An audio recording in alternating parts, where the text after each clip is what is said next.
Alam naman natin na maging madali yung pinagdaanan ng relationship natin. Madaming away, madaming hiwalayan, madaming issue, madaming iyakan. Pero tignan mo nasan tayo ngayon. Eto tayo. Haharap tayo sa Kanya nang tayo pa din ang magkasama. Naisip ko nga nun, baka talagang ikaw yung pinagdasal ko sa Kanya na makasama ko habang buhay. Dahil sa tuwing magkakaroon tayo ng away na malala, as in yung hiwalayan na, pansin mo, lagi tayong binibigyan ng Diyos ng rason para magkaayos ulit. At yun yung time na binigay niya sa atin si Marcos. Same scenario, Daddy. Hindi ulit tayo naghiwalay. Nag-away. Malalang away. As in. Yun naman yung time na nalaman natin na buntis ako kay Coco. Diba? Kaya pala laging ganun yung nangyayari. Kasi may perfect plan si God para sa atin.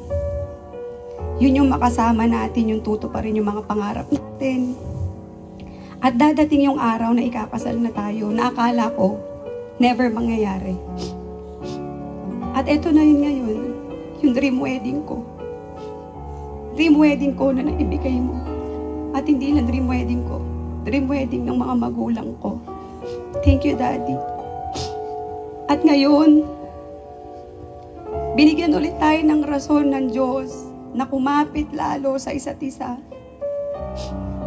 Na huwag natin bibitawan ang isa't isa. Na pagkatapos ng kasal na to, hindi na si Coco yung bunso natin. Dahil may baby number 3 na tayo. Ang galing, di ba? Ang perfect lagi ng timing. Daddy, promise ko sa'yo na mula sa araw na to at sa mga susunod pang mga taon, aalagaan at pakamamahalin ko kayo ng mga anak natin. Pangako ko na lagi nating gagawing sentro si God sa relationship natin gaya ng ginawa natin nung una.